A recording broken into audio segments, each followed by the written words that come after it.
Welcome to another edition of the Brazilian Shirt Name podcast in a steaming London. I am Dotun and I'm Tim Vickery, and we've got one of those people I'm always jealous of because the name just fits perfectly into the Knacks My Sharona. Sam Delaney. Yeah. There's no one ever sung that at me before. Funnily enough, a friend of mine claims that his big claim to fame is that he lived in Los Angeles in the 80s and he reckons he bought a Ford Mustang off of Sharona out of the song My Sharona. Wow. Pretty good claim, isn't it? Yeah, even if it's not true, it's a great claim. He swears it's true, but yeah, I mean, it's a good thing to go around saying. Yeah, no, I'm not denying that he's telling the truth, but I wonder how many Sharonas are going around Los Angeles. Yeah, that's true. I am the Michelle Maybell. And charging a premium as well for the car. You can pay extra 10% for that because of who I am. It never works with my name, but one of these days, you never know. Anyway, Sam, great to have you on. It's been a spiffing, I think it's fair to say, from an English perspective, European Championship so far. Obviously, Tim is missing out on this because he's concentrating on the Copa America. Yeah. Do you want to tell him what he's missed out on so far?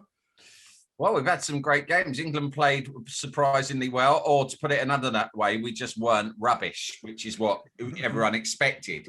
And because we weren't rubbish, everyone sort of reacted like we'd already won the Euros, which is fair. You know, you've got to embrace this. And there's been some great games, not least Holland versus Ukraine was absolutely fantastic to watch last night. And actually, I've been enjoying the Scotland-Czech Republic game, but not so much that I didn't turn up to record this with you guys. I'm glad to hear that. There was one, scary note with Christian Eriksen on Saturday. I think it's going to take people some time to recover from that one. I'm very sad. The one footballer, Tottenham footballer in modern times that I've actually met because he bothered to show up at one of those, in the sort of director's box. I wasn't in the director's box, I hasten to add, but he showed up, when the players go after the match to have a little bit of a lunch or whatever it is and chat to the people in the corporate areas. And I started speaking some Swedish to him because I thought he'd be really impressed. That he's Danish, I'm Swedish, we understand each other, but he couldn't give a fuck about my Swedish. But I thought he was very generous and I really felt it. I really, to see it live, an athlete collapse like that is horrible. And this is like the third or fourth time I've seen it. Once in basketball in the United States, when I lived in Los Angeles, around 1990, there was a guy from Loyola Marymount, I think, University, called Hank Gathers, and he was about 6'9" and literally just fell on the court, and it was the most horrible thing. They kept showing it over and over and over and over again on the news. It was horrible to see. I thought, the Danish players, we've got to give them credit for sort of crowding around Christian Eriksen and making sure that the cameras weren't focused on him, because even the little that we could see through their legs was horrible. So you can imagine what his family went through at that point. Anyway, that's one thing we have to keep in mind during the entire championship. Now, imagine in the Copa America as well, that would have shaken one or two people over that side, Tim. Well, obviously. I mean, I couldn't, I just couldn't watch. Switch it off and went for a walk, and hope. To see this happen to someone who's 29, very, very distressing indeed. And lots of human interest camera angles that shouldn't be human interest. We don't want to see it. No, sure. I think that was a mistake that the broadcasters will learn from in future. But what you were saying a moment or two ago, Sam, about England win, and already it's not so much chanting, there are murmurings of footballs coming home already over this side. That was echoed, or those are echoes of 25 years ago, more or less precisely, aren't they? Yeah, I think that this is the new face of some English supporters or English fandom in this country is like, I like to think is a little bit more ironic than it used to be. I mean, if you go back to the days of Euro 96, I think that with some justification, we were really confident going into our first home tournament after all those years with a great manager and some very good players. Now, I think that in 2018, there was a sort of an irony to the fact that the kind of it's coming home meme spread everywhere. And now that's been revived this time. And I quite like it because I think that finally England fans were worn down for years after years and years of abject failure and humiliation, went through a small era where we would just stopped caring at all. And now I think we're back with a sort of a gallows humour where most rational England fans know that there's no chance we could win, but want to absolutely maximise the fun and optimism for as long as it lasts. That's what I think. I really felt this in the last World Cup because I was over here in Brazil until the quarterfinals when Brazil got eliminated. And then I flew back. So I was in England for the semi-finals when England lost to Croatia. After, at half time, you think we're going to go in the final. We're going to get in the final, and then and Croatia were worthy winners. And then I made a point of going out to the street in a number of different places. I got out in the street, out through central London. I went back to where my mum lives in Hemel Hempstead afterwards. So I saw the reaction in a number of places. And what really struck me was that people were still out having a party after England had lost. And it was like, it was great. We enjoyed the ride.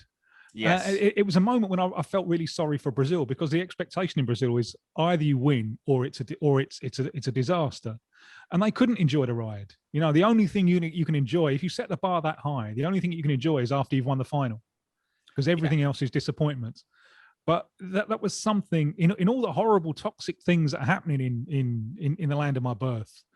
I really enjoyed the fact that after losing to Croatia, there was still a party atmosphere. It is a sea change, and I think it's generational. I think that, if people grew up with some sort of memory, tangible memory of 66, then there was still a sort of a belief going into tournaments that we really could win it. And for a while, even when I was a kid and the first sort of World Cup that I was really into was 86, there was almost still a sense of entitlement, which is quite common amongst Brits in various different ways, in my opinion. And it's sort of like, well, we're the inventors of the game. And people used to always talk, when I was a kid, people used to always talk about our players on the assumption that they were the best players in their position in the world, even though even in the 80s, we hadn't won anything for like 20 odd years. And people used to always go, well, in Peter Shilton, of course, we have the best goalkeeper in the world, right? Now, and when I was a kid, I used to hear this and sort of just take it for granted because it's what you heard, or Brian Robson's the best midfielder in the world, and it was because, I didn't have much knowledge of foreign football because it was around the time of a European ban and we just didn't have it televised, and there wasn't all these video games and all the other stuff that now educates us about the global game. So I did assume going into tournaments that, of course, we had all the best players and that we would win. And then I was really heartbroken when we weren't and almost indignant. Like, what's gone on here? They must have cheated. Hence the hand of God or whatever it was in every tournament. The Germans in 1990, we hated them. We thought they'd been skullduggerous. And then it takes a while for you to think, oh, no, we're just not that good. We're okay. We qualify. We make a decent fist of it. But we're not that good, so we might as well be. And you look at like the Irish and the Scots and how they had behaved in every tournament they'd ever qualified for. And they were a million times more popular as footballing nations than England ever were. And finally, I think that seeped through to the younger generation of football fans. And we're more comfortable now in that role that the Irish and the Scotch have always had, which is, kind of plucky guys who are going to have good fun along the way, even if it doesn't end in success. It's funny you mentioned that about Scotland, because the other day I was watching a talk by, he lives in the States now. He's a Scottish political economist called Mark Blythe. It's fantastic. He's just an education, and he's like one of us. He's a welfare state kid who's educated himself, and he's now an Ivy League professor and so on. And he was talking about Scottish independence, and he was talking about Scottish identity. And he was saying, you know what? It doesn't really exist. The only thing it is, Scottish identity, is not being English. So, when the English football supporters were being horrible, the Scottish football supporters were just as drunk. But because the English were being horrible, they made a point of being nice. Yeah. See, I'm not so sure with your thesis though, Sam, because I still get the feeling here in London, at least, that there is some quiet optimism that we could go all the way this time around, not least because we've got some brilliant youngsters, and that always fires up the enthusiasm. And I do get that sense of entitlement that you talk of, and that is the legacy of being once upon a time a world superpower. It's like, you know, Americans, USA, USA, USA, but they're a much more recent superpower, whereas ours are echoes going back in the distant past. That does make it ironic. I do accept that. However, when we say, well, our goalkeepers or our players are the best in the world, it's like when we say our police are the best in the world. Yeah. I mean, gosh, I knew from an early age that this was the best in the world. Yeah, I wouldn't like to see the worst, but you know, you always had this idea of, you know, the long arm of the British law and that everything was always fair and justice. This is a legacy of who we are today, and there will always be a sense when we beat Croatia, albeit just 1-0, that hang on. This could be the beginning of, I mean, they're optimistic. Nobody wants to jinx it, but you can hear the commentators on TV saying, don't forget, this is the first time England have ever won an opening match of a tournament. Yeah. You know, they didn't even do that in 66. So you know where that trajectory is going. Gonna lead, yeah. And 25 years ago, you know, the point of this podcast is that we look at a particular match, an iconic match from the past, and try and sort of remember it, but also put it into the context of the times in terms of politics, social and cultural issues, and of course the music charts at the time. So we're looking back to 16th of June 1996. Just like today, funny enough, it was a gloriously hot day. Do you remember that, Sam? Yeah, very much. I remember I'd actually been in I think Liverpool the night before, watching an Italy game, because my Italian cousin was over for the whole of the Euros, and so I think I went to one England game. I went to 3 Italy games with him, and we were driving back in blazing sunshine to get back to London in time to meet up some other people to watch England-Scotland. So I remember that drive very vividly, and I remember the sunshine and the intense heat. Yeah, I was back too. I was around for it, and remember it well. But just because I think you've raised the bar here, Dotun, because so much of this is about who we are, isn't it? And Gareth is trying to build a bridge. You know, very interesting what Gareth is trying to do, because Gareth Southgate is an old style conservative. You know, when he talks about his granddad fighting in the war and he says, you know, for it was king then, for king and country. It's a right wing view, because, you know, after 1942, it's explicit really what people were fighting for. A national health service, full employment, council housing. Now, after the publication of the Beveridge report in 42, it's explicit what people are fighting for. It's why there's a change of government at the end at the end of the war. You weren't going to get none of that from the king. You know, the king that, you know, the stuttering fella. You know, he was popular. He's not here to defend himself. Well, he was popular publicly. But in private, he was known for wild, out of control rants, usually about left-wing ideas. So he wasn't going to give you a national health service. He wasn't going to give you council housing. He wasn't going to give you any of that. You weren't going to get that from him. It wasn't within his gift. It wasn't. But he didn't want it. So anyway, but Southgate is that sense of patriotism that he grew up with, which is almost nerdy. You know, it's like, you know, singing the national anthem and so on. So he's trying to plug in to that kind of nationalist sensibility. He's trying to say, that's where I come from. So he's trying to get those people on board. Yeah.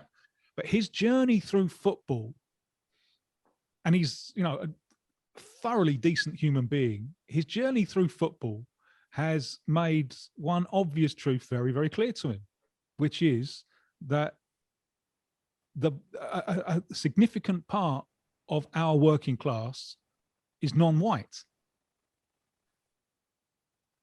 and he's trying to build a bridge between those two things. Now, politically, I think this is very, very difficult because we live now in a standoff between landlords and tenants. And I think this is a very, very difficult thing to pull off. During the course of a football tournament, you probably can do it, that kind of feel-good thing. Back in 1996, it's the first time I remember those St. George flags all around. And back in 1996, that kind of bridge, it was possible then in a way that is not possible now because of one thing, and that's the credit card. Every time I came back, I thought this country is living absolute illusion because house prices keep going up and wages and job security are going down. And this is going to blow up. At some point, this is going to blow up. And it did in 2008 with the financial crisis. But up until then, you could kind of convince yourself that things were all right because people had credit cards. And it meant you could that was what the Blairite thing was really based on. Let financial capital do what it wants, but everyone's got a credit card so that they can still consume. And I was thinking every year I came back, this country is living an absolute delusion because there's been a separation between production and consumption. And the credit card is allowing people to consume even when they're not producing and when they don't have job prospects and so on. But the fault lines that exist now, and they're very clear now, between basically a landlord generation and a tenant generation, with a huge racial aspect to that as well. Because the recent immigrants are on the wrong side, the weak side of that. Now that those splits in the English identity are so clear, but back then you could still convince yourself because of the credit card, because it hadn't collapsed under the weight of debt as it did in 2008. You could still convince yourself that we're all together, we're all one nation. So the balancing act that Gareth is trying now happened almost naturally and spontaneously during 1996, but now it's a real stretch to do it, and Gareth is working very, very hard to try and bridge what may be the unbridgeable. Sam, do you want to raise the bar? I apparently have done so, and Tim has certainly done so. Do you want to raise the bar now in response to that?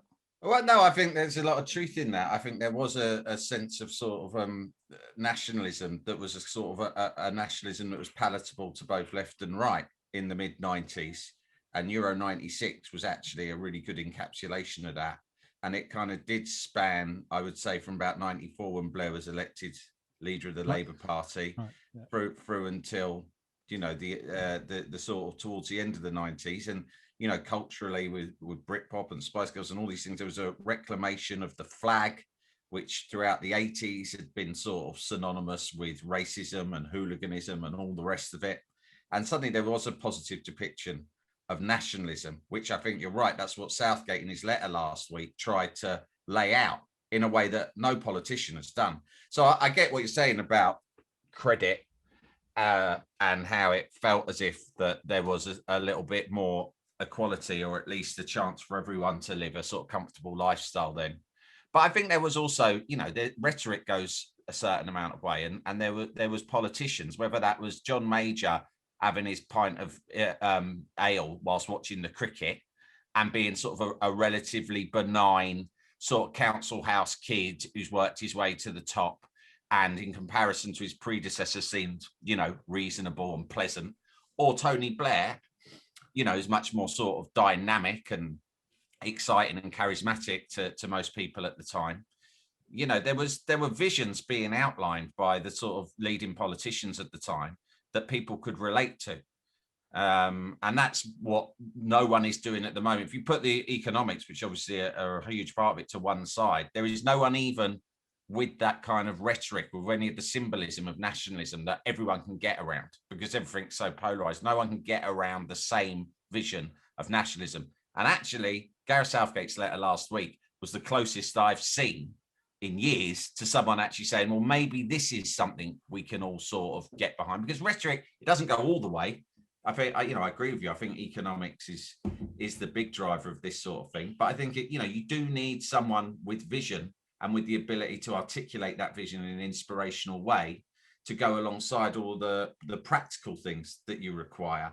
And Britain doesn't have that politically or in really many other spheres of life, you know. But back in 1996, we had Terry Venables. We had Terry Venables, we had Tony Blair, we had, you know, Noel Gallagher making his speech at that year's Brit Awards, where he said he said there's only 6 people giving hope to young people in Britain today.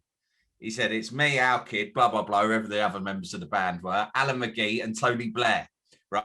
And now that seems impossibly corny and cheesy, and people's opinions on all of those individuals mentioned, right, particularly the members of Oasis and Tony Blair, have shifted an insane amount. And if you're a younger person listening to this, you'd be thinking, well, those dickheads. But I can't tell you, I was a student in 96 and I was watching the Brit Awards thinking, yeah, I'm so behind this. This is amazing. You know, I'd only had memories of living under Thatcher.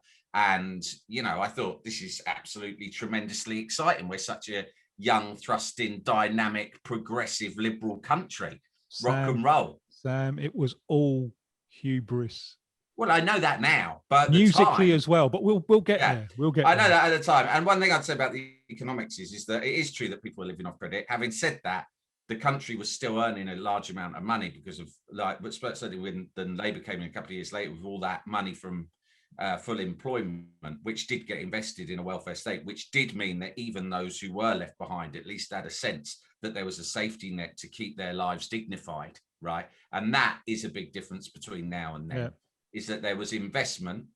And actually, irrespective of what happened in 2008, we've seen in lots of other Western countries, there could have continued to be that level of investment in creating a safety net for the most vulnerable and left behind in our society. It's just that specifically our government, as opposed to most other Western governments, chose not to. But we go back to the great Scottish political economist Mark Blythe and his book on the great lie of austerity. We're drifting a long way. It's true. It's a fake, but I'm just saying that it's, you know, that we were living off credit, but also there was a government post 97 that was willing and able to support the most vulnerable. So anyway, well. And thank you for that. And we will talk about the football. If I can just tell you what I remember about that. And I take your point about Gareth Southgate's letter to the people of England last week. It reminds me of a book. There's a book by an American Armenian called William Sarian, brilliant author, by the way. And it's called The Adventures of Wesley Jackson. And Wesley Jackson's this guy that goes out on the street and, you know, he finds a letter on the ground addressed to the people of the world. You know, he opens it up and the next place he goes to, he finds another letter. And basically these letters are following him all around the place. And he's wondering who they're coming from.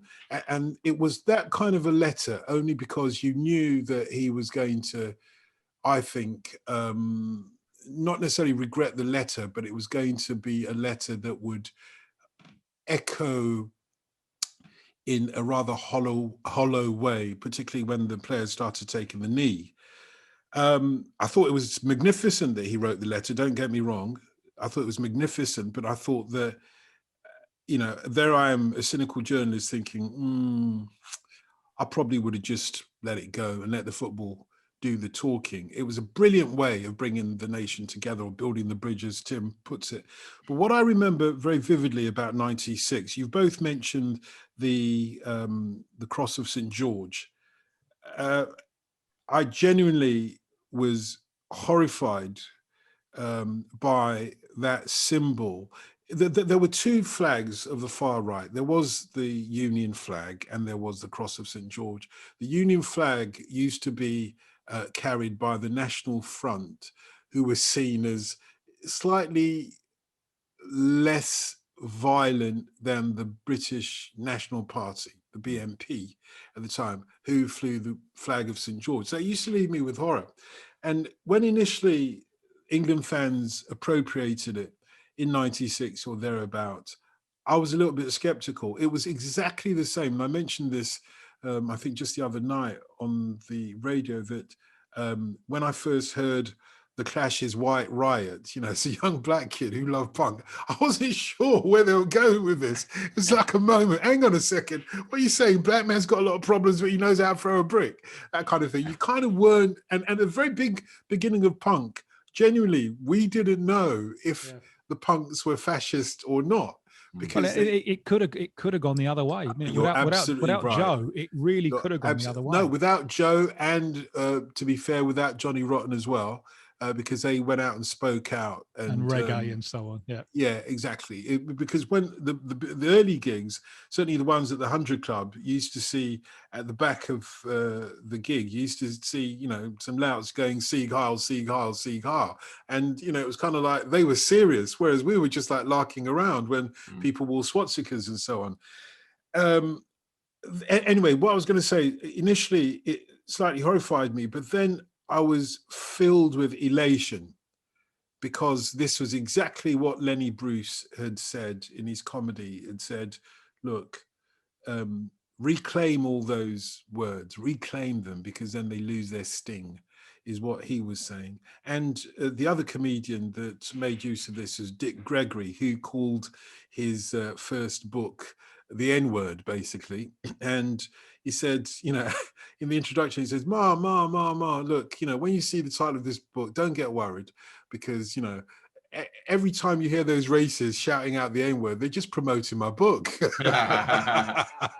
So I love the fact that, because it just took the sting out of the poison that had been put into that flag by right-wing racists at the time. And I saw a lot more black people. I think that was a decisive moment, 96, this summer of 96, where you saw a lot of young black men and women, but particularly guys, suddenly start flying the flag for England and claiming that flag as England supporters at the time. I hadn't seen it as much. You see the odd young black guy sort of say, you know, I'm England, England, England. It's like Cass Pennant, because you're a West Ham fan. You will know Cass, a friend of mine, yeah. Well, it's good friend of mine as well. But, you know, he was the odd man out in those days. Yeah. Like, England, England, England. But most of us would be like, Brazil or whatever it was, you know, any other team, because we weren't comfortable with claiming England. But 96, we did. And if you look at the pictures of 96 from Wembley Stadium, you will see a lot of black guys shouting, football's coming home, football's coming home, football's coming home. That's the context. Such a shame that Soles didn't get more of a run out. Yeah. I think in football terms as well. When during that semi-final against Germany, I was just belling, get Les Ferdinand. He was on the form of his life as well, wasn't he? I mean, he was at his absolute peak, and going into that tournament, everyone wanted him ahead of Shearer. But why do you think the Venables went for Shearer rather than Les Ferdinand? Well, he'd gone for Shearer right in 1994 when he took over, and he stuck by him. And he couldn't buy a goal, could he, for a long time? It was 2 years going into the tournament, he hadn't scored. And then he came good. Yeah, I saw a thing last night, one of these match of the day top 10 things, and it was Shearer and Lineker chatting about it. And he said, you know, I hadn't had it for 2 years. And he said that Venables had taken him aside long before the tournament and said, I don't care what's going on. Don't care what the paper's saying. Don't care you haven't scored. You're my man going into this tournament. And he said that because of that, it, you know, gave him a sort of, you know, it allowed him to sort of relax and all of that sort of stuff. But who knows how either of them, he said, if Venables hadn't stuck by me and picked me going into that tournament, then my whole career might have been different again, because I think I would have been finished with England because I'd have had my chance. That summer, because he had such a great tournament, he ended up getting the big money transfer to Newcastle and continuing to score a ton of goals for them. Les Ferdinand, of course, was at Newcastle. Shearer coming in probably wasn't the most helpful thing for him. I mean, they continued to play together, but Les was certainly no longer the main man once Shearer came in. And, you know, Ferdinand was such an exciting player to watch. I mean, I'd watched him a lot at QPR, but when he was at Newcastle, he just went to a completely different level. And who knows, if Venables had sort of changed his mind and gone with Les Ferdinand, there's every chance we would have had just as good a tournament or better. You know, it's one of those Jimmy Greaves moments, isn't it? Yeah, but I think Ferdinand could have come off the bench. Yeah. But it's Tired one of those German defenders. Jimmy Greaves in 1966 moments, it's an equivalent thing. When you end up doing well, it doesn't kind of matter, does it? Because the person you chose was the right person for what you wanted. Look, Scotland versus England is always a fixture. Those of us who are old enough, you won't remember this, Sam. You're much too young to remember the home internationals. But the home internationals were the highlights. Was it every 2 years, Tim? Or was every year. Every year. One year we played them at Wembley, and the other year it was Hampden Park. So it was like alternate years. And the year when it was at Wembley, they just came down in such force, and they came down in great force in 1996. It was the time of those ginger wigs. The Russ Abbott special. Yes. I can't remember what Russ Abbott's fairly xenophobic portrayal of Scotsman. I can't remember what the character was. I want to say his name was Man, because that was certainly the phrase he used a great deal. But that's where the Tam O'Shanter and the wig came from, wasn't it? They did that on the young ones as well, because they had Amazulu on, they have bands on, and then you had this little kind of red-headed Scotsman, a puppet kind of thing. Oh, it was Vivian's hamster. Oh, it was a hamster, was it? Yeah, called it was called what were the police called? That sort of police unit in the 80s. Special Patrol Group. SPG. SPG. He had a hamster called SPG. Yeah, that was it. Good memory. But he said, "I'm a Zulu. I'm a Scotsman." I'm a Zulu. Oh, really? I'm a Scotsman. Anyway, just like 96, the mayor of London is actually urging Scots not to come down to Wembley this week as England take on Scotland again. I think he's on a hiding to nothing there. That was actually a challenge, come if you can.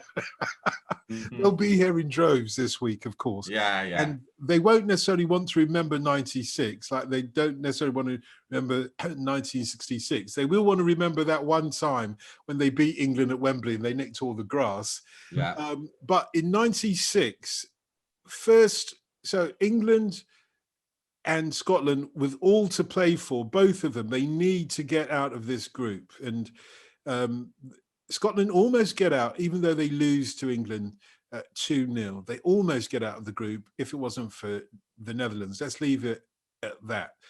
But here we go again. Scotland and England drawn in the same group. What kind of tension? Do you remember the tension at the time?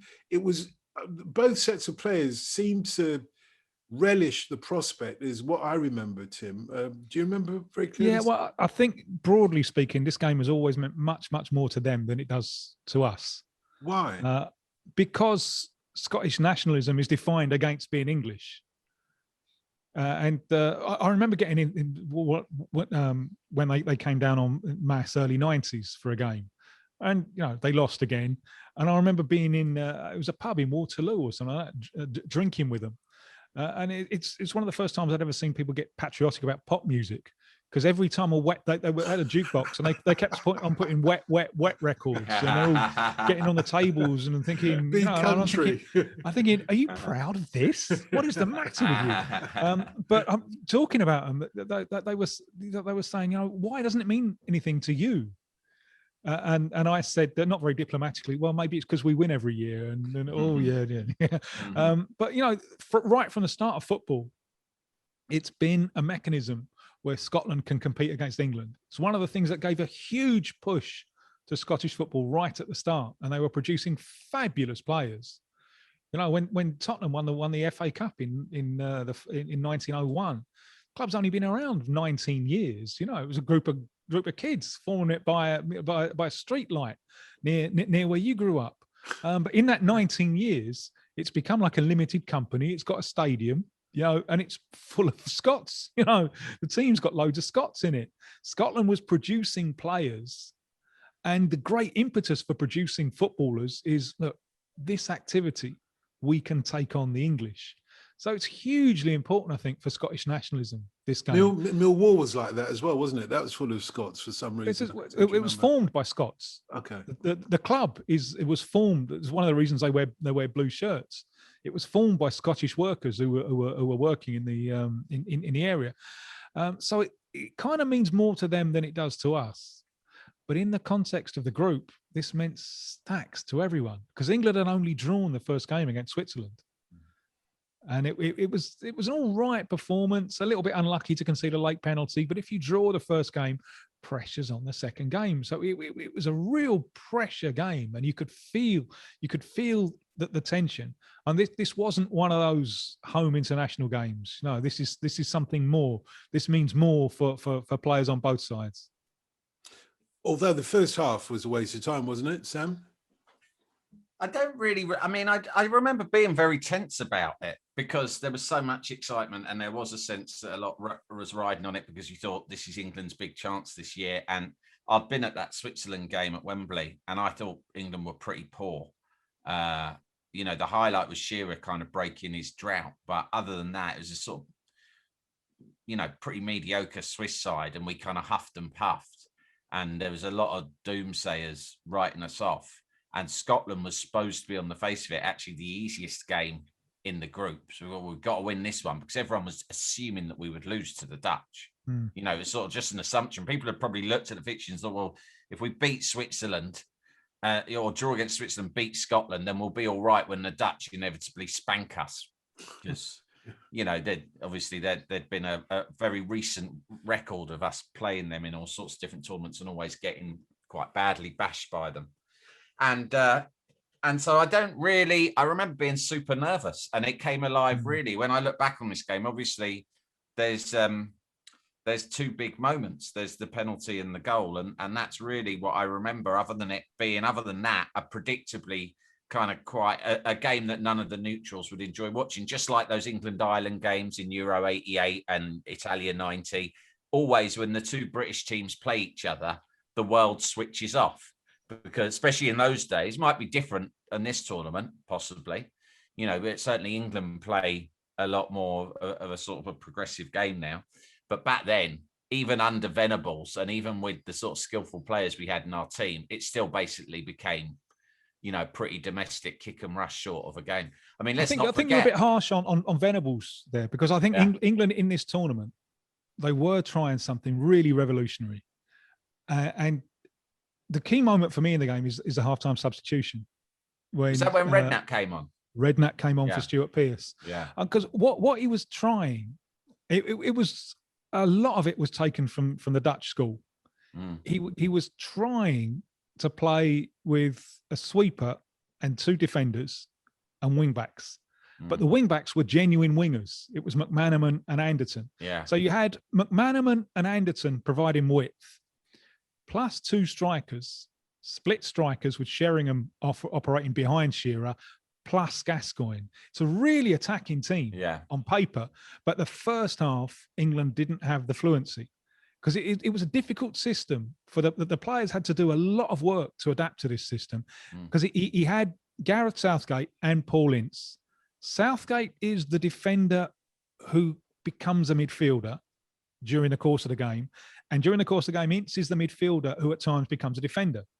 So they have to understand their roles. And that I think was a problem in the Switzerland game. Ince didn't really understand it. It took him time to work out what he had to do. So half time, Venables is thinking, you know, it's not working. We need more fluency in midfield. So he takes off Stuart Pearce.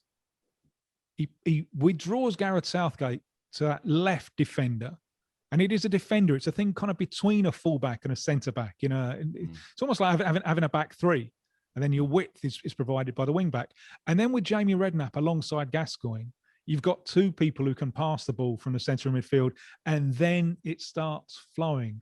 And when I look at this England thing, it's full of nearly men. And Venables is one of the ones who just frustrates me so much because he was so good. He was so good, and his achievements are great, but he could have been so much greater. And after this England job, which he leaves because of, you know, the storm clouds are gathering because of his business. Already knew, didn't we, before the tournament that he was leaving? That was the real shame because England suddenly had come alive. Yeah, and then he went to Australia, and he was 20 seconds away from qualifying Australia for the World Cup, and then they conceded a goal, and that's pretty much the end of him. You know, and he could have been so much more. Redknapp who changed this game, gets injured in the last 5 minutes. And that's always the end. injured though. That was his problem, indeed. Unfortunately. That's the end of him. It's kind of nearly madness on nearly man. That's cruel. And calling Venables a nearly man is cruel because he wins the league with Barcelona. He gets Barcelona a penalty shootout away from winning their first European Cup. This is the best England side that there was for years, and the most attractive and attacking that there was for years and years and years. But he frustrates me so much because if he'd concentrated on what he did best, he could have been so much more. But he just couldn't resist it. He couldn't resist, broadening his wings and getting involved in this and getting involved in that and getting involved in things that he shouldn't have been involved with. I remember going to a club on, where was it? It was in Knightsbridge once, and it was a nice little club actually. And guess who owns it? Yeah, it was Scribes. Oh, it was Scribes, yeah. Yeah, one of my brothers had his wedding party at Scribes. I can't remember what it was called, but it's definitely it was in Kensington. It was in Kensington. Scribes of Kensington. Yeah, it was bonkers. It's like what is an England manager doing owning a club? Well, yeah, and then he wrote was it a sitcom or no? It was a detective show. And didn't he also, Tim, invent some sort of like weak hat hybrid? Yeah. No, he did that. Also a weak hat hybrid as well as a board game. Yeah, he did all sorts, and a lot of it didn't end up very well. He got disqualified from being a company director in the end. Right. And another thing that annoys me about him, where I think he could have been better, because when he went to Barcelona, and it was a really shock choice. He was practically unknown in Spain. Never heard of him. Spain had come for Bobby Robson, who was England manager. And he said, no, Barcelona, sorry, had come for Bobby Robson. And he said, no, I don't want it. I've got a job. I've got a very nice job, but I'll recommend Venables. And they wanted an English coach because they had the idea that, because the English were winning the European Cup every year, they had the idea that the English were much, much fitter. And when he got to Barcelona, he realized how wrong that was. No, the Barcelona players were just so much fitter. What the English players had that was more was the at that time, if you're losing 2-0, you don't throw in the towel. You had that kind of, that fibre. But the Barcelona players were so much fitter because they weren't staggering around pissed out on their face 3 nights a week, Eating chips and smoking fags. Well, we're coming on to that. We're coming on to that. Venables saw then that you didn't have to go and get smashed all the time. He saw the Barcelona lifestyle and the players, they might have a little bit of glass of wine with their meal and so on. And he saw the value of that. And he said, I'd never worked with fitter players than these Barcelona players. And when he came back to England, I don't think he did enough. I think he should have been more hardline, the way that Arsene Wenger was when he came to Arsenal. He was really hardline. Change the culture. Yeah. And I think Venables could have done that much earlier, but he allowed too much drinking to go on. At the end of the day, this game turns on a sixpence the moment England get a goal. And it is a goal, a header from Alan Shearer. It's a great goal. They move the ball this way, that way.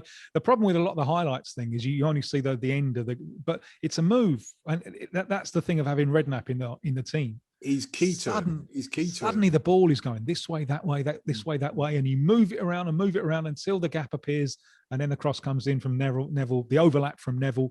He may be expecting a cross from McManaman, but no, he's got Neville outside him, cross, Shearer at the far post, 1-0. Yeah, and then Scotland get a penalty up the other end.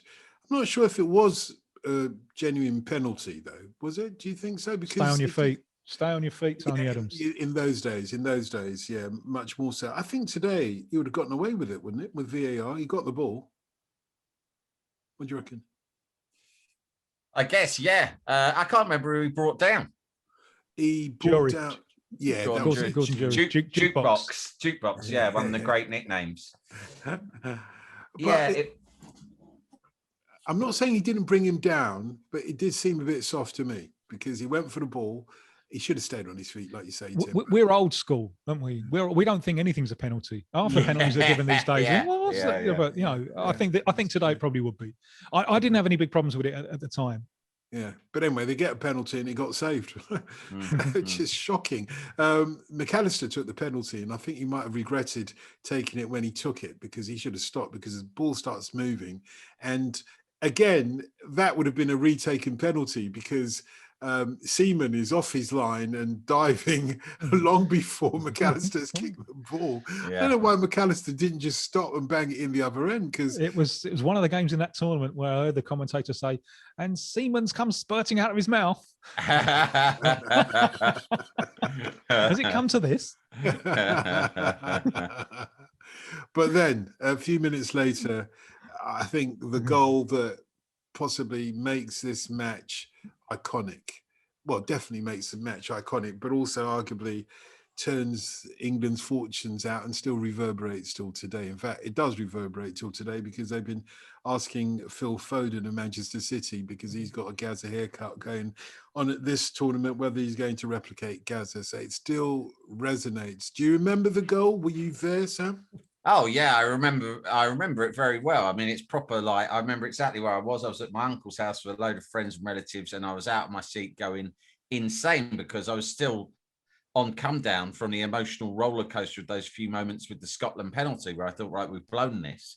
And so you couldn't believe what you were seeing. When he flicked it over Hendry, you thought, well, that's audacious. And then as it came down, you thought, he's not going to shoot first time, is he? You just couldn't believe it. And he did. And so at the time, it felt amazing. And people still cite that as, you know, when people are asked what their favourite ever England goal is, or some people say it's their favourite ever goal, and it's for many people, the most memorable moment of the whole tournament. But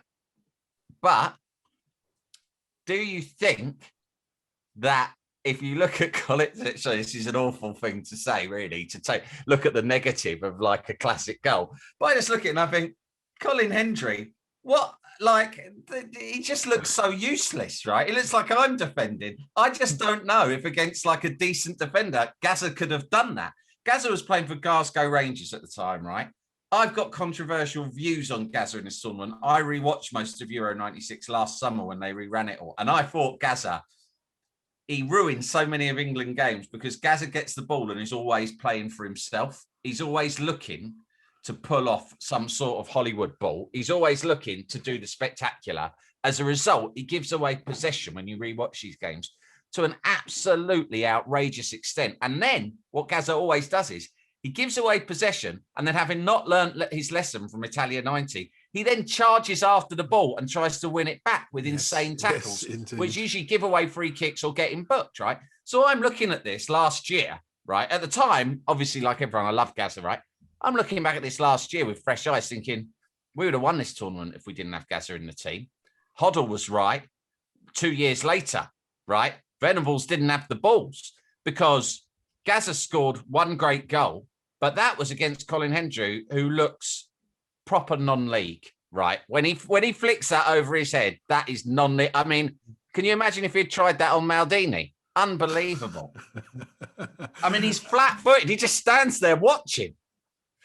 Incredible. But having said that, I think you've got to look at the goal from before he flicks the ball over Colin Hendry, because the ball forward is a great pass. Exactly. But even before that, because the ball's on the halfway line when Jamie Redknapp gets it, and Gazza's on the halfway line, and he has the vision to bomb forward, because Shearer isn't up where he's supposed to be, which is in the penalty box. So Gazza just bombs forward, and he's waiting for that ball to come to him, and is a one-touch pass from Darren Anderton. Yeah.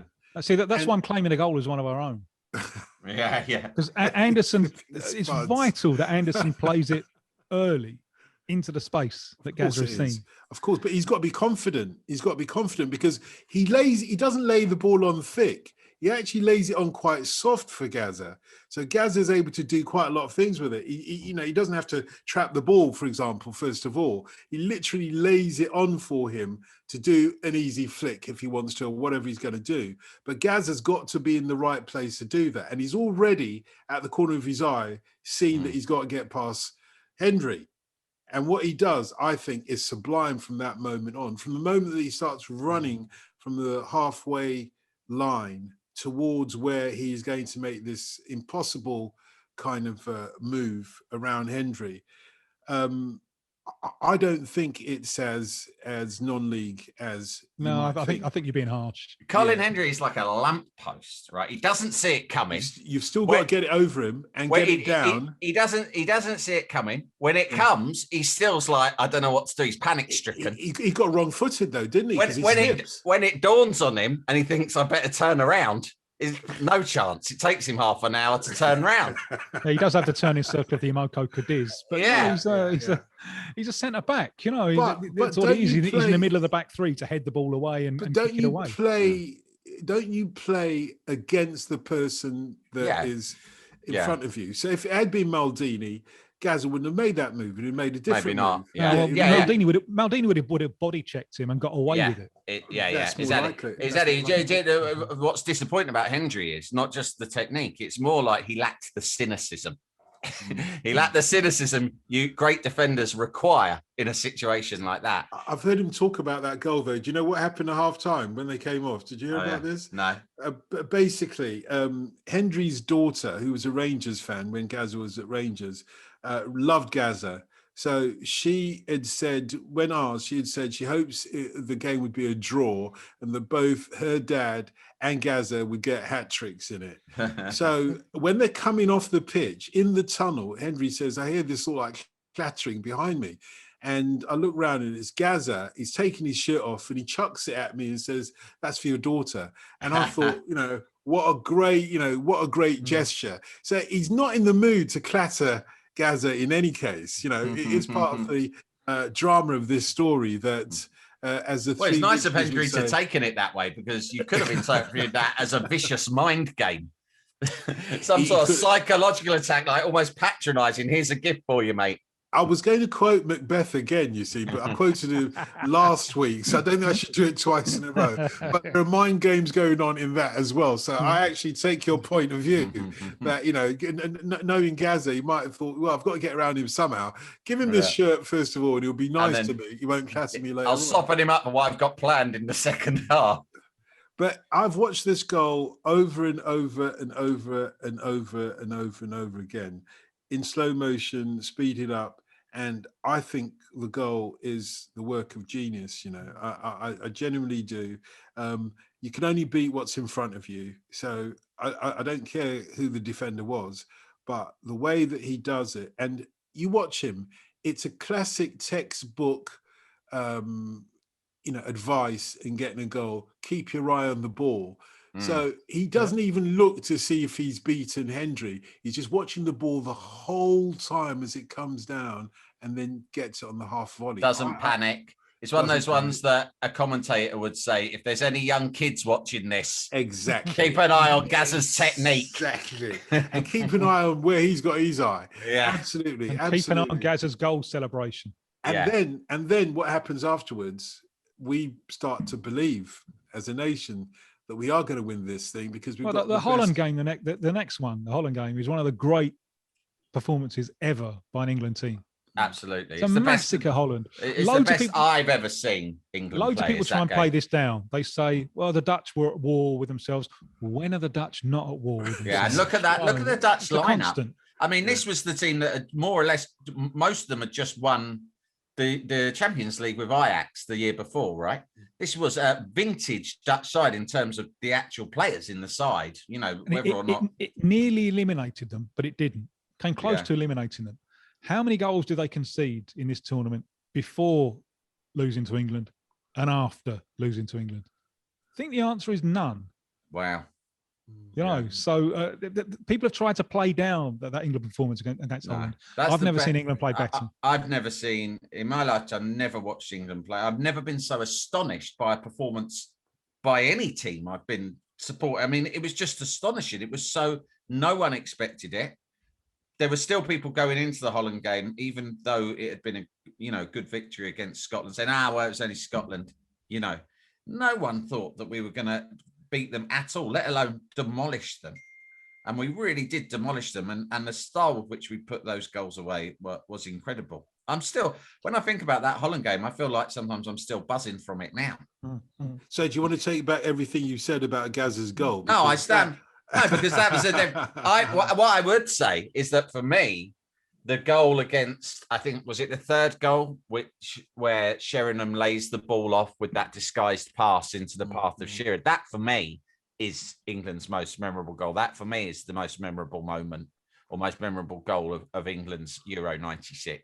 But would you not say that Netherlands performance was still part of the buzz that they were getting after the Scotland game? Maybe so, yeah. Maybe they went in with added belief. No, I mean, listen, it was, of course, Gazza's goal was good. I just think, you watch those games back over 90 minutes and Gazza, it was a bit the Gazza show, which I imagine is what Hoddle finally concluded 2 years later, is that it's really hard to play as a team when you've got one guy who just thinks, this is really harsh. I want the match-winning moment.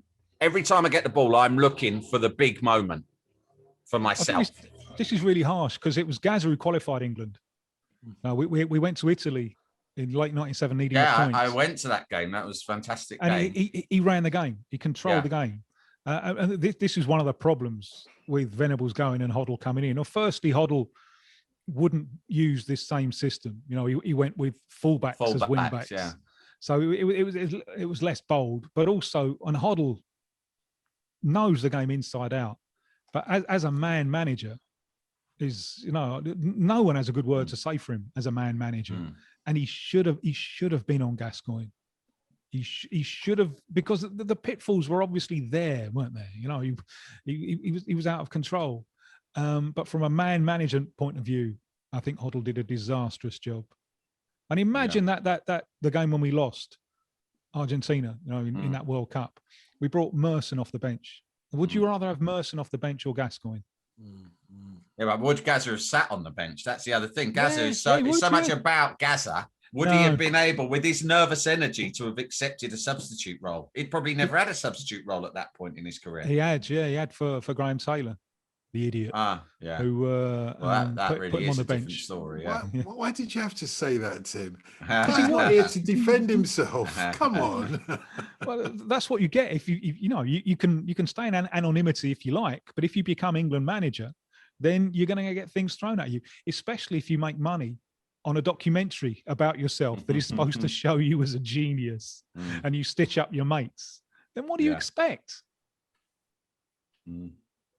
Okay, moving on swiftly. Do you remember the news story, what the headlines were on that day? Wasn't there a bomb? Wasn't there a bomb in Manchester or something? Didn't that happen? That's vaguely in my mind. Centre, was it? Yes. Was that day? Wow. Was that day? It might have, if it was, I'm looking at the newspaper of the day. Right. If it was, then it would have been in the Sunday papers because this was a Saturday. Yeah. God, you might be right, Yeah, that rings a bell, yeah. You might actually be right. I've completely forgotten about that. Let me try and see. At the moment, I'm looking at, amongst other things, John Major's worries, because you touched on it earlier, Tim, John Major or Tony Blair being the new John Major in a way and appropriating the sort of middle class or middle ground of British politics and so on. And John Major is getting shafted by his own party at the time, the so-called bastards, but he was on the front pages of The Guardian saying that he'd had a belly full. I don't know if that's Brixton speak for I've had it up to here or whatever it might be. But if that bomb did happen, that Manchester bomb did happen on that day, then it would have been well, there's nothing else to talk about, really, is there? We've got to talk about that, the climate of the time. And so we kind of mentioned, we're coming on to the music as well. In fact, the music might not even be worth thinking about if we are talking particularly about that. Gosh, I don't remember it. On June the 16th would have been the Sunday. Over 200, this is the front page of the Observer, over 200 injured as IRA gives bloody reply to ceasefire call. You're absolutely right, Tim. Gosh, we've all forgotten. £1,000 bomb rips heart out of Manchester. Blast victim, one of the shoppers lacerated by flying glass, is helped away from the scene. Is one of the photographs there. One little girl had glass sticking into her head is another of the headlines. A provisional IRA yesterday replied to mounting worldwide pressure for a new ceasefire with a bomb which showered central Manchester with a bloody hail of glass. More than 200 people were injured, 4 critically. Those lacerated by the flying glass were outside an area that had been cleared by police, so powerful was the blast. Yeah, they did warn about the blast, but basically this blast shook the foundations of the centre of Manchester. And that's why you see so many new buildings in Manchester today. It literally shook the foundation. So just round the corner from the Arndale Centre, those who know Manchester will know that's right by Piccadilly Gardens and all that sort of thing. And this blast, the foundations of the city buildings were built in the Victorian era. You know, many of the buildings actually are built from profits from the enslavement trade, and the buildings had a lot of those buildings were so damaged as a result of this blast that they had to be pulled down subsequently. And you know, that was the beginning of what was to be the new Manchester, the sort of design of Manchester as we're seeing it, as it continues today. Isn't it shocking, though, that 25 years on, we remember the game, but we don't remember. I'm sure people in Manchester will remember this significant moment, but I'm actually shocked at myself for not remembering that. It must have been one of those moments where the euphoria of what happened at Wembley almost made you slightly numb to this. I'm not sure. How comes you remember it, Tim? Do you know? I don't know. I mean, I haven't read up on this. It's just something I vaguely remember from the day. And I vaguely remember how in news cover, it didn't seem such a big deal. Yeah. Because of, you know. Yeah, I mean, in that era, the way that the media were in, you know, during that mid-90s era there was a sort of a sort of a mass frivolity and excitement. If you look at like tabloid newspapers at the time, and even broadsheets were starting to go in that direction, where every day they had fallen upon this kind of, we are going to do pop culture and sport on the front page. And it was all very celebratory. And that was laying the groundwork for the election of New Labour and lots of other things. But the papers were really, Piers Morgan was in charge of the Mirror. This was the summer that they did that act on surrender for you. The World Cup is over. I think every England game, there was some sort, and this was the Mirror, traditionally the more measured and liberal of the two leading tabloids. And the Sun were at all of that stuff. And there was like a big thing, whereas even in the 80s, in Kelvin Mackenzie's heyday, they had still sort of, you know, had pretensions of being a newspaper that covered serious news, but in their own tabloid way. But in the 90s, there was a big explosion in the magazine industry, which was all about laddism and being funny and frivolous all the time. And that got picked up really quickly by the tabloids. They even took staff from there and everything, because it was such a huge publishing revolution. And Britain was leading the way, and the tabloids did it. And so as a result, everything was pop culture. So even if there was like a huge piece of news like that, everything was like about the Spice Girls or Oasis or Gazza or Chris Evans or all of that stuff. And we've seen that continue to this day, but it was started and was at a real peak during that era when Piers Morgan was in charge of the Mirror. I forget who was in charge of the Sun, but that was the sort of thing you're seeing. Was it David Yelland? Might have been David Yelland, yeah. At that time. You see, you're 100% right in your analysis there. I think one other reason why this probably it didn't go under the radar, and it was covered at length, and you know there were questions asked. I think perhaps one of the other reasons that it wasn't or it isn't remembered so much is because nobody died, and you know, despite the fact that 200 people were injured at that time, and still today to a certain extent, distastefully, I feel the newspapers react to deaths. You know, that's what makes these things significant.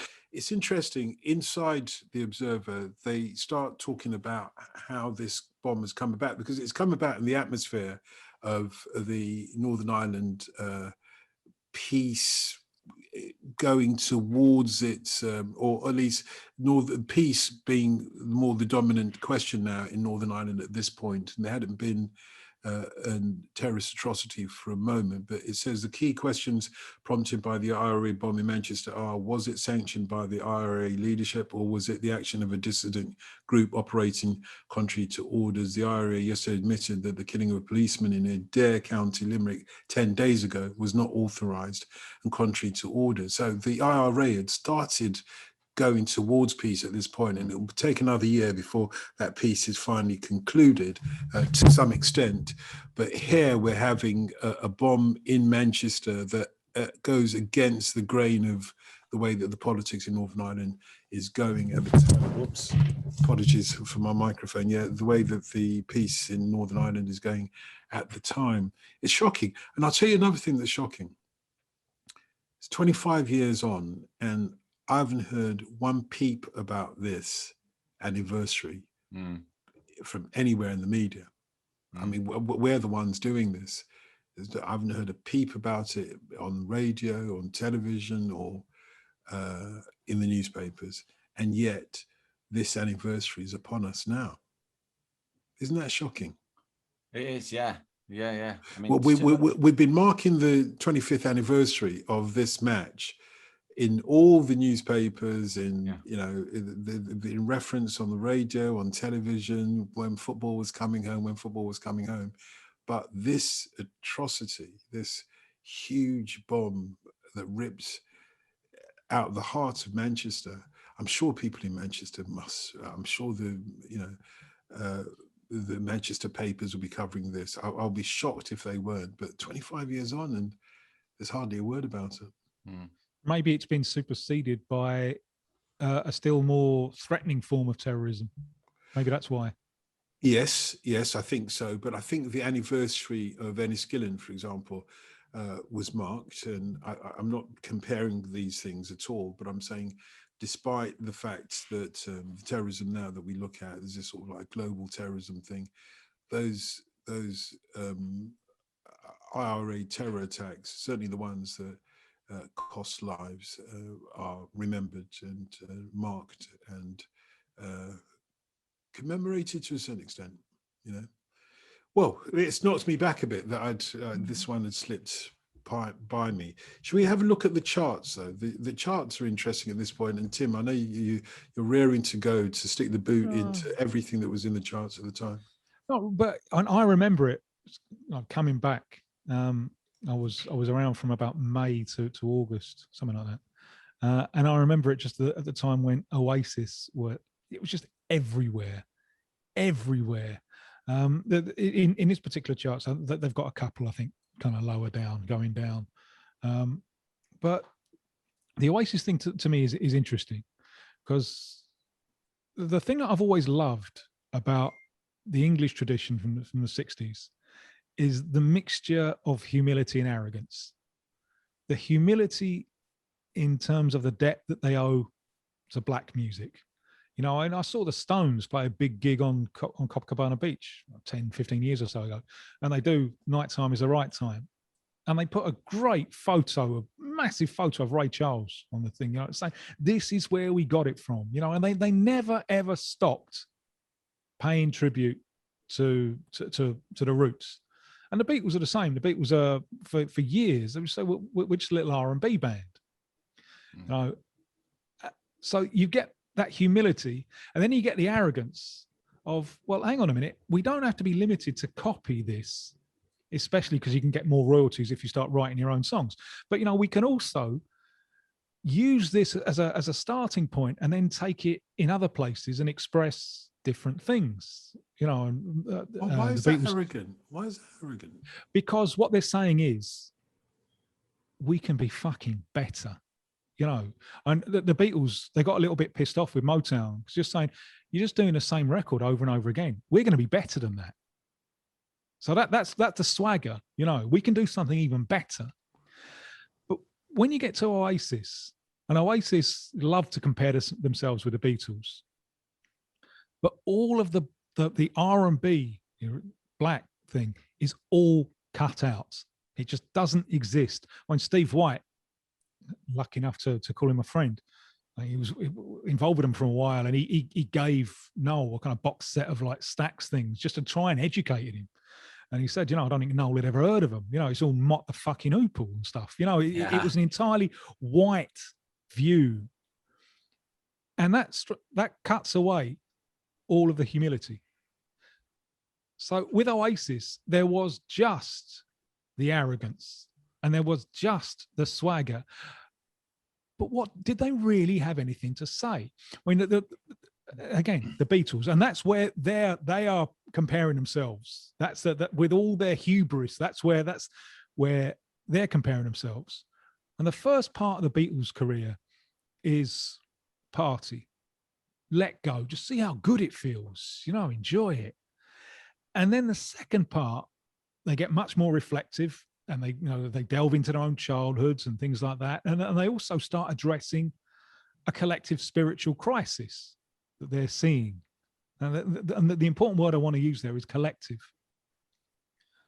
And then the big message then is love, and all you need is love, and so on. You get down to Oasis and boil it down. There's some anthems there. There's some very, terrific songwriting and a great voice, and there is that swagger thing. But what's it all about, Alfie? Is there anything real? What's the substance? And I think a lot of it is hubris. And it's become even more clear to me now how they're a product in some ways of the Thatcherite cancer, in that Noel, his view on vaccination. It's my business if I get COVID. He doesn't seem to realize that if you're vaccinating, you are protecting the people with whom you come into contact. It's a kind of where the Beatles were addressing society collectively, a collective spiritual crisis. Noel is, I'm all right, mate. I don't need to get a vaccine because it's up to me. There's a Thatcherite thing there of there's no such thing of society. There's only me in my little celebrity bubble. So I think that the decline between the Beatles and Oasis tells us some unpleasant truths about what's happened to our country. But I might be reading too much into all of this. Sam, do you want to go? Well, I think, it's certainly true that they weren't really saying a tremendous amount through their music. The music was very derivative. You could see that at the time. In retrospect, you see it even more so. Funnily enough, with references to Motown, I do remember that their second album, which came out this year, there was a story at the time, which is a true story, that they had to pulp or lock away in the basement of their record company thousands and thousands of CDs of the album What Story Morning Glory, because it had a song on it that was an exact rip-off of Uptight by Stevie Wonder. Well, they did also rewrite I'd Like to Teach the World to Sing. They did, but they got away with that. But they didn't get away with this song, which I think subsequently came out because they changed it sufficiently and turned it into a B-side or something. I can't remember what it was called, but I did hear it for some reason at some point, and it was like, you listen to it and you think, yeah, that's basically the melody of Uptight by Stevie Wonder, but they've taken all the soul out, right? And so someone must, it was probably Steve White gave him that record. He'd never heard of Stevie Wonder. He thought, I'll have that. He's obviously some obscure soul singer that no one remembers. I'll have that. Maybe Mott the fucking Hoople covered it. Yeah. Well, don't Mott the Hoople. No, sorry. Just the long hair gets me down. What I would say, while I agree, fucking haircut. I agree with Theo, you musically about all of this stuff, but I just think the one thing is I was 21 and I was a student, and I'd grown up, like I say, in the 80s when a lot of music and just pop culture that surrounded us in the sort of era that I'd kind of come of age in the late 80s was still a little bit po-faced. And so the explanation for Oasis' success was the same explanation there was for a lot of different cultural phenomena, whether you want to talk about, the magazines that became huge at the time, like Loaded, or even Gazza and him becoming such a big cultural icon, or, any number of other things, was that there was that swagger that you talk about, that went a long way. you're 21 years old and you've grown up under Thatcherism and pop culture that was defined by style magazines for people uptown, right? That it was quite hard to relate to, or pop music that was, you know, very often quite bland and didn't really, some of it you might have liked, but it didn't really speak to you. And everyone likes a movement where it's sort of like, that could be us lot. And actually, the thing is, although I was from London, there was a lot of kids all over the country who I remember who had no interest in that kind of guitar music.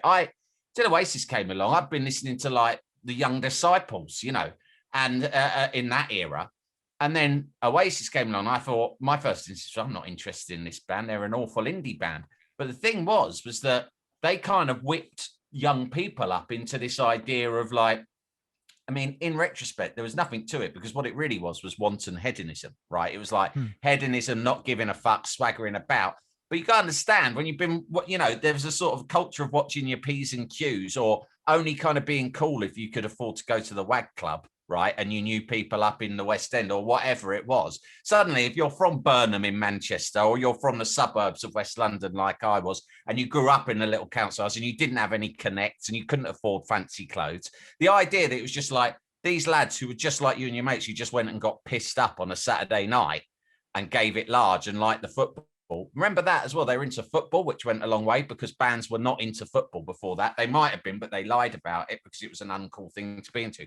So all of those things are an explanation beyond the music as to why Oasis captured the imagination of young people, because you thought Brilliant. There's a bunch of fucking idiots in anoraks just like me and my mates. They're having a right laugh. And that's what Loaded was about as well. I picked up a copy of Loaded around the same time. And rather than it be all the style press and like, here's a trendy nightclub, they were writing articles that sounded like they'd be written by me and my mates. They were funny, they were stupid, and they celebrated the everyday. And Oasis were quite good at that as well, about celebrating the everyday. Their Cigarettes lyrics, and alcohol. Exactly. You could wait for a lifetime to spend your day in the sunshine. You might as well do the White Line. I would say you're right that most of Noel Gallagher's lyrics, by his own admission, are just bollocks. He said, I don't care about lyrics. He said that lots of times. I don't care about lyrics. For me, it's the tunes. I just write lyrics to fit in with it. But if one line encapsulates what they stood for and what excited me when I was 21 and all the other kids who I used to see at Oasis gigs, it was that line. Because they were going, you're not going to get anything. So we'd all grown up under Thatcherism. And go, if you're a normal kid who didn't go to a posh school, you're not going to get fucking anything, mate, out of this society. Forget it, right? Because you'll only get on if you know the right people or you've got a few quid. So you might as well just fucking live like a rock star anyway, using your dole check. And that is what they stood for, right? Yeah. But the closest they'd been to that in a political message in a song until that stage had been Wham when they came out, right? And were doing, you know, Young Guns or Wild Boys, right? So it was the same message. It was like, look, you're not going to get anything fun out of life if you're just a normal bloke. So you might as well just use your dole check to get on it every weekend. So and your credit card. And your credit card. It's the soundtrack to the credit not much card. Intellectual depth, admittedly, but certainly something that a huge amount of young people really could get behind at that time. And I was one of them. And so I feel like I understand it. And I look back now, I can't imagine ever wanting to put on an Oasis record, in all honesty, other than occasionally they might come on the radio and it'll stir up memories of this summer, which I think Euro 96 for me, for my personal experience of life as a 21-year-old at university and having a great time with all my mates watching this, the moment at which, after Gazza scored that goal, which I have been very cruel and cynical about, when he ran over and did the dentist chair, that for me encapsulated the whole era, right? All this stuff where there was a breakout of all the earnest 80s years where everyone dressed in black and was very politically correct, right? And serious and cool, and everyone wore dark glasses, right? And this was a new generation. And these footballers, it just scored an absolutely outrageous piss take of a goal.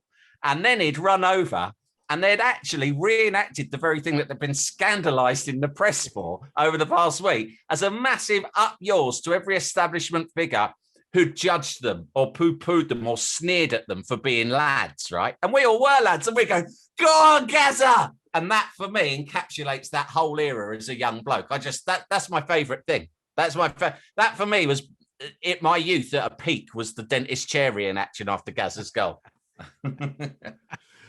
Yes, and we ain't done with you yet, Tim. We ain't done with you yet. So stay in your seat, because that was just the first salvo. Now comes the second salvo.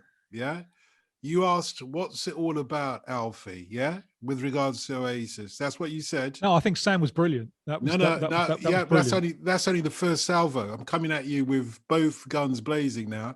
You said, what's it all about, Alfie? Yeah, didn't you? That's exactly what you said with regards to Oasis. And of course, for me, as a young black man who grew up with the punk and reggae scene from the late 70s, it didn't mean a lot to me. Didn't mean a lot to me until I saw one of my authors' daughters, two young black girls, singing Wonderwall. And I thought, whoa, it's penetrated into the other generation, younger generation. But that's not really how I'm going to hit you. You said, what's it all about, Alfie? So at number 69, down 3 places, is Don't Look Back in Anger, Oasis. The moment that still leaves me all goose pimply and most depressed in my entire journalistic career was when I had to cover the Manchester bombing of the 22nd of May, I think it was, 2017, just over 4 years ago, where dozens of young girls died at an Ariana Grande concert when the so-called suicide bomber decided to take their lives. It was a horrible, horrible, horrible night for me to be covering that story. And for several days, the whole of Manchester was paralyzed, as I imagine they were in 1996, on the 15th of June, 1996. And people didn't know what to do. There was a gathering at one of the squares one evening, just a couple of nights after the bombing, I think it was. Gathering of people just gathered there. And in this gathering, the voice of one woman piped up, and she just started singing. Slip inside the eye of your mind. Don't you know you might find a better place to play? And Don't Look Back in Anger became the surprising, I suppose, relief from the horror that whole city had endured a couple of nights before. It echoed right through the crowd on that square. Everybody picked up on it and started singing this song. So in 1996, it may not have meant what it would mean 21 years later. But I can assure you, Tim, we discard these poets of their generation, which they are, whether they've appropriated bits from other people or not, we discard them at our peril. What they say means something. And at those times of turbulence in life, we sometimes hang on to those lines, those melodies, those echoes that mean something to us because we can't make sense of the world that we find ourselves in. It's one of the great things about songs, isn't it? They can be reinterpreted. They're open to reinterpretation. And I'm sure that, the original production of that song has absolutely nothing to do with anything of the events that you've just talked about. But it can be, because the wonderful power of music, it can be reinterpreted to fit later emotions. Yeah, I don't even think they were trying to fit emotions, but I take your point. I think what was, one woman didn't know what else to do but to start. Well, I remember it's an individual experience, but a friend of mine died young she had a 3-month-old baby. And I remember going down to her house to be with her husband the day after. And there was a busker singing Yesterday. Why she had to go, I don't know. She didn't say. And it really, really hit me. I think the song, personally, I love the Beatles, but I think the song is schlock, But in that context, that song took on an extra meaning that had absolutely nothing to do with Macca when he wrote it. I think with the Oasis, we Don't Look Back in Anger, it goes back to what I was saying. There was a shared experience of people of a certain generation around that era, that summer in particular, when that song was out. And so, again, I don't think, I might be doing Noel Gallagher a disservice. I don't think that he thought much about what those lyrics meant one way or the other at the time. But I think the reason, and I remember like how powerful it was when I saw the clip of people breaking out spontaneously in that song. And I think it's because of shared experience. It's like football. It's the same thing. We all remember, like we're talking about Euro 96 now, and wherever we were in different parts of the world, we all kind of shared in a similar collective emotion. And that's why it's so powerful to talk about. And music does the same thing. And I don't think, it's not the lyrics as much. It's like, I guess, thinking back on a time where there was more happiness or more hope or something like that, very much like of its place as well, because they were so synonymous with that city. And there's a lot of kind of, I don't think it's rare that an Oasis lyric will resonate through time, but I think the sort of the memories and the nostalgia and the melodies that it all evokes remain quite powerful for anyone who has vivid memories of being young in that era. Gentlemen, I'm going to have to go. Can you just wrap it up without me? And no, we'll wrap it up right now. No. Carry on just for a couple of minutes. Just no rush. Mark, probably cut out that thing about me calling Graham Taylor an idiot. It's true. It's true, but there's no need to labour the point too much. Yeah, exactly. Speak to you soon. Yeah, take care. Cheers, Tim. See ya. Bye. Cheers. So, Sam, we've done more or less the full 90 minutes, as you would expect a football match to be. Yeah. There's no extra time tonight, Yeah. We've covered the music, we've covered the events of the day, and wow, gosh, I'm still shaking from the fact that I'd forgotten it was the day of the Manchester bombing, and we've covered the football.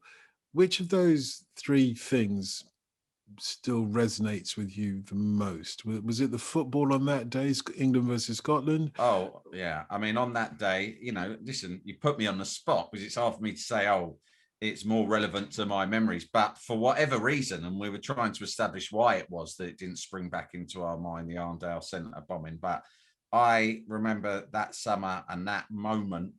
I remember that everything about that summer, which was one of the most memorable summers of my life, a very happy time in my life. And I remember it, when I think about it, the image I have in my head is the mad, stupid irreverence and frivolity of them reenacting that dentist chair, having just scored one of the best ever goals in English history.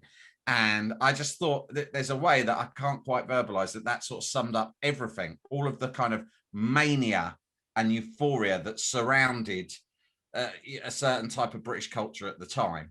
And yes, it was superficial. And yes, it was built on sand. And yes, it didn't really go anywhere. But at that moment, it felt absolutely electrifying. And that's why this particular game and that moment in that game is so special to me. And I'll have to confess as well, I put you on the spot, so I'll put myself on the same spot.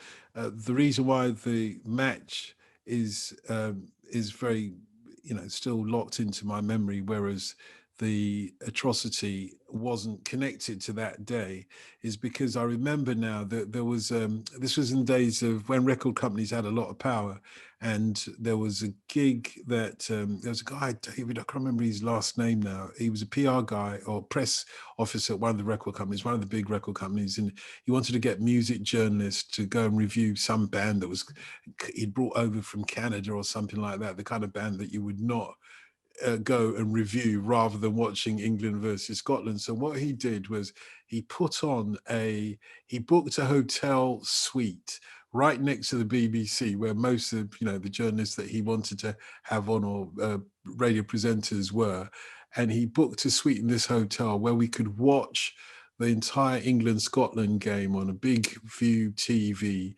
and loads of sort of booze and food and everything like that, just so that he could then cart us off after the match to go and see this gig, which was right by, it would have been just opposite Foyle's bookstore, just off Charing Cross Road there. And I don't remember much of the gig at all, but it was a nice slap-up meal. And that's the most important thing. Those were the days. Those were the days. A golden age of journalism. Of music journalism. Sam, it's been a pleasure, mate. Thank Cheers, you very Dotun. much. Yeah, it's been My really pleasure. good. Thanks for inviting me. It's great. No, it's a pleasure. Do it again some point. Oh, yeah, I'd love to. Yeah, count.